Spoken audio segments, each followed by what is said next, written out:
2015 foi um ano de matérias importantes aprovadas pelo Senado. Entre elas, o Marco Legal da Biodiversidade. Biodiversidade, a totalidade dos genes, espécies e ecossistemas de uma região. O Brasil abriga cerca de 20% de todas as espécies do mundo. São 55 mil plantas, 3 mil peixes de água doce e mais de 500 mamíferos. Um gigantesco patrimônio que coloca nosso país na posição de detentor da maior biodiversidade do planeta. Uma riqueza que, explorada de forma adequada, pode gerar renda para comunidades tradicionais, índios, ribeirinhos e pequenos agricultores que já detêm conhecimentos e acessam de forma artesanal os benefícios da nossa biodiversidade. Pelo projeto, empresas e pesquisadores brasileiros terão maior facilidade para conseguir autorização para pesquisas. As empresas estrangeiras poderão obter o mesmo benefício, desde que vinculadas a entidades nacionais. Quem usa os recursos genéticos para benefício produtivo são as indústrias alimentícias, né? E aí agricultura e alimentação, como se fala, é um grande conjunto. As indústrias farmacêuticas, remédios e outras coisas parecidas. E as indústrias de cosméticos. Mas é preciso levar em conta ainda as comunidades tradicionais que desenvolveram ao longo de gerações o conhecimento sobre o uso da biodiversidade brasileira. Por isso, a lei vai determinar também como repartir os benefícios do comércio de produtos derivados do patrimônio genético brasileiro.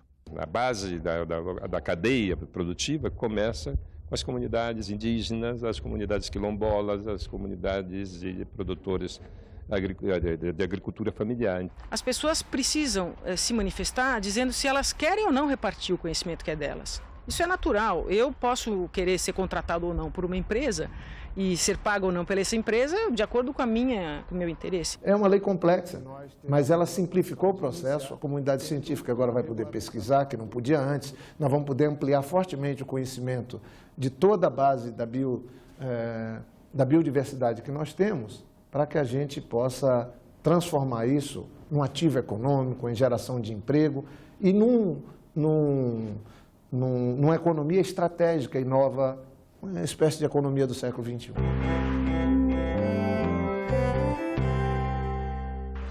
41% da oferta atual de energia são provenientes de fontes renováveis. A eólica e a solar vêm ganhando espaço desde a década de 70. Apesar de produzirem a um custo mais alto, não emitem gases poluentes e têm o apoio de 85% da população, segundo pesquisa do Data Senado. 56% apoiam os investimentos em hidrelétricas, que não poluem o ar, mas causam danos ambientais e para populações regionais. Já a energia nuclear, que gera resíduos tóxicos, é rejeitada por 65% dos brasileiros. 88% dos entrevistados manifestaram preocupação com a poluição do ar e 86% com as mudanças climáticas. Daí decorre que o Brasil precisa dar respostas de políticas energéticas que diminuam a poluição produzida. Então a gente encontrou um apoio maciço também do uso de fontes de energias limpas. Na apresentação da pesquisa, senadores se mostraram preocupados com o futuro da matriz energética brasileira. A capacidade de captar energia fotovoltaica que está subaproveitado, o insumo básico, que são os painéis no Brasil, estão muito caros, tá certo? A gente precisa estar discutindo leis e regras para incentivar o empresário a investir no país, que é o maior produtor de silício do mundo, para poder fazer realmente painéis de fotovoltaico competitivos. Eu vou requerer, já nos próximos dias, senador Garibaldi, requerer a vinda aqui do responsável pelo planejamento e o desenvolvimento energético do Ministério, doutor Altino Ventura, que aí vai nos responder, caso a caso, das várias alternativas de energia. Aproximar o governo, porque parece que está havendo uma falta de conexão entre o que o Instituto pesquisa e o que o governo pode aproveitar dessa pesquisa. 2015 foi um ano em que a Igreja Católica tomou partido da sustentabilidade. Pela primeira vez na história, uma encíclica papal foi inteiramente dedicada à crise ambiental e às mudanças climáticas. As encíclicas papais são documentos dirigidos a bispos de todo o mundo, abordando temas relevantes para a humanidade. Com 190 páginas, a encíclica aponta uma crise ecológica que seria reflexo de uma crise ética, cultural e espiritual da humanidade. Na encíclica, o Papa Francisco concorda com a posição dos 600 cientistas que compõem o painel intergovernamental de mudanças climáticas da ONU, no sentido de que o aquecimento global é real e provocado pela ação humana. Ele também reconhece que existe uma dívida ecológica dos países ricos em relação aos países pobres.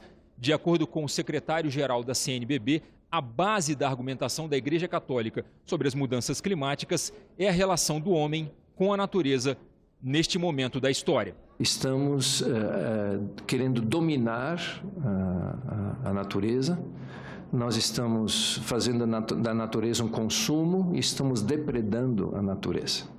São três expressões, palavras muito fortes, mas que ajudam a compreender o arco da nossa relação que temos atualmente com a natureza. Compostagem, uma forma inteligente de prevenir as queimadas na época da seca e fertilizar o solo. O Ecosenado apresentou a técnica em 2 programas e mostrou como usá-la nas pequenas propriedades. Os chacareiros do núcleo rural do Urubu, nos arredores de Brasília, entraram em contato com a Emater DF por iniciativa própria. Eles pediram orientações sobre como lidar com o capim seco nos meses de estiagem. Sob a orientação de Carlos Moraes, técnico da instituição, aprenderam passo a passo como transformar esse material em fertilizante para o solo. A gente tem todo ano incêndio no meio do cerrado, então nós vamos promover com essas compostagens que nós vamos fazer aqui a partir de hoje nas propriedades, a redução, eu espero, a redução de incêndios. Nós estamos fazendo uma oficina de compostagem utilizando o capim do cerrado dentro das propriedades e terra, é o básico, né? Nós estamos fazendo aqui uma pilha de composto das mais econômicas, das mais simples, das mais baratas possível. Só que é um material muito simples, para não chamar de pobre, né? Terra e capim. E o capim seco não tem mais o quê? Não tem nitrogênio, a concentração de nutriente aí precisa ser melhorada, então nós usamos alguns aditivos. Ali nós estamos colocando a fonte de nitrogênio que a gente consegue mais barata, que é a fonte de urina. Urina de vaca, já pôs, né? Carlos explica que a coleta de capim deve ser feita com parcimônia. É só para não fazer de forma indiscriminada, certo? Nós estamos aqui preocupados em controlar fogo, agora não vamos criar um problema de erosão, deixando esses morros pelados, certo? A pilha de composto é montada alternando camadas de capim e de terra.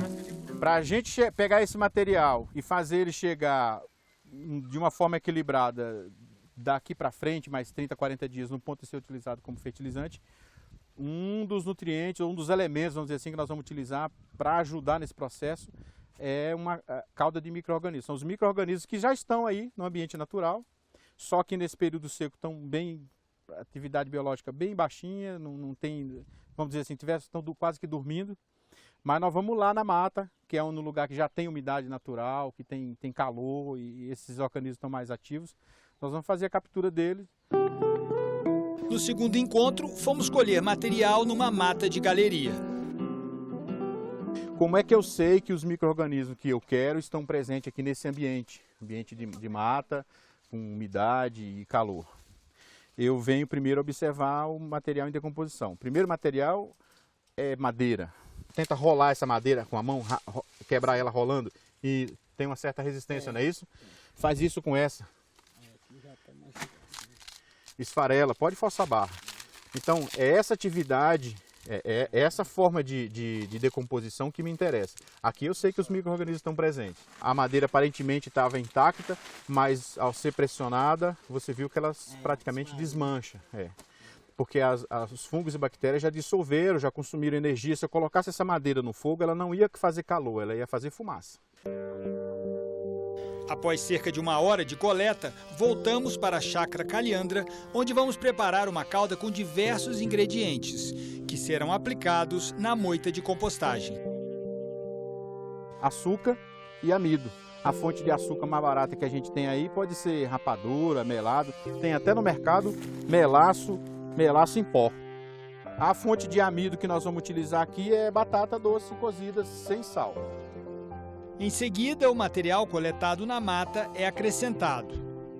É a madeira que está em decomposição, essa madeira aqui já não dá mais fogo, né? Tá vendo aqui, ó? Ela está totalmente colonizada por organismos que estão decompondo ela, né? Ela esfarela na mão. Essa madeira não queima mais. Esses organismos que estão digerindo essa madeira são especializados na decomposição de celulose, né? Imagina o que é a atividade de um organismo que consegue fazer isso na madeira. Essa fibra de capim, comparada com essa madeira, é como se fosse comidinha de criança. Carlos explica que a calda deve receber mais ingredientes a cada 15 dias e que o açúcar e o amido vão fermentar. Por isso é preciso mexer diariamente e cobrir o tambor. O passo seguinte é tirar a cobertura da moita de composto e remexer. Semanalmente isso deve ser feito. O professor Carlos mostra que, passados 15 dias do início do processo, já é possível identificar seus efeitos no capim seco. Já está entrando em fermentação, dá para ver a diferença de cor.